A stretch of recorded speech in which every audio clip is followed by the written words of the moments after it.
Every day we fall victim to censorship, whether it be in the news we read, the websites we look at, the music we listen to, or the television we watch. They affect the way we view things, altering the information we receive. Do you feel censored? Well, in Hong Kong, I feel like censorship's not too big of a problem. We have a lot of freedom, especially on the internet. There's not a lot of problems that are caused by what people say on the internet. But I feel like here in China, there are certain things that are not allowed to be said, and I feel like the censorship here in China is a lot bigger. But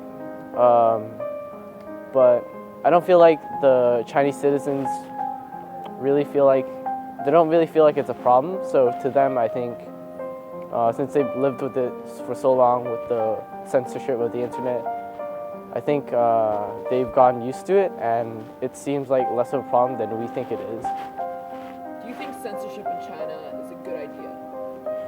Well, I feel like what China is doing with the internet is that they're cloning what the rest of the world has by creating a lot of things and replicating websites such as Facebook or Twitter. In China, there's Weibo, or YouTube, there's Youku, and with Google, there's Baidu. So what China's trying to do, I feel, is to maintain control with how the citizens browse the internet or see the country, and just to give themselves more control over the people. Chinese citizens in particular fall victim to internet censorship. But the Chinese government has a new weapon to control its 618 million internet users, already heavily censored by the government's Great Firewall. The Great Cannon launches devastating DDoS attacks against websites that help Chinese internet users get information blocked by the country's authoritarian Communist Party. 那你有看国际新闻吗？你有跟？我看以看报纸为主。就是在电视上看吗？电视新闻我现在也不大看了。哦，那我是到那个浙江新城杭水图书馆，它是2楼那一个原来是，它任何资料基本上都有的。我基本上是通过报道，为什么新闻好多都是假的？包括我们中央电视台讲的话也不一定是准的，不是我不相信，因为我自己也是党的。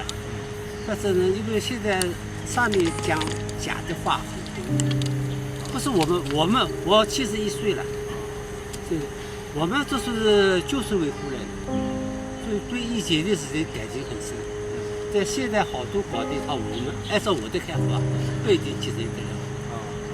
There are 500 million internet users in China, which is also one of the largest populations of internet users around the world. Despite the Great Firewall, the Chinese internet is still booming. China has pretty much created its own internet. The world has Google, China has Baidu. The world has Facebook, China has Renren. The world has Twitter, China has Weibo. The world has YouTube, China has Youku. Some will consider this as smart censorship, done by the Chinese government, to block and clone. On one hand, they want to satisfy people's need of a social network, which is very important. People really love social networking. But on the other hand, they want to keep the server in Beijing so they can access the data anytime they want. 你有听过香港的战争活动吗？哦，战中是吧？战争。只听到了一点点，没有仔细去分，就是没有仔细去观察，只是听朋友说过。就是你知道发生什么？好像是说学生的一些在街上示威游行。对，那对你听到你所知道的，你觉得你对这个活动有什么看法？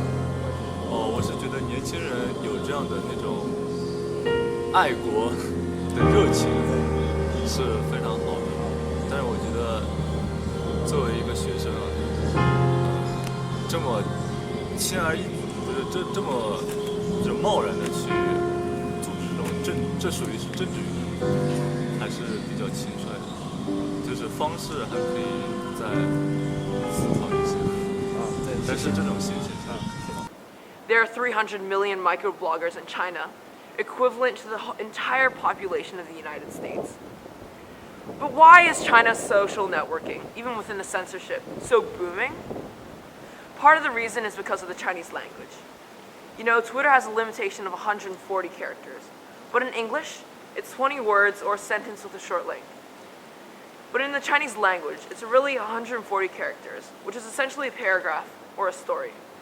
You can almost have the entire journalistic elements there.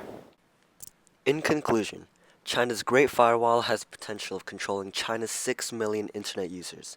Its Orwellian values block out anything that is deemed inappropriate in an attempt to control its citizens' views on the outside world. However, it's not always possible to censor everything from view. The fate of the Great Chinese Firewall remains uncertain. Is it deemed to remain on or become obsolete with new technology? We may never know.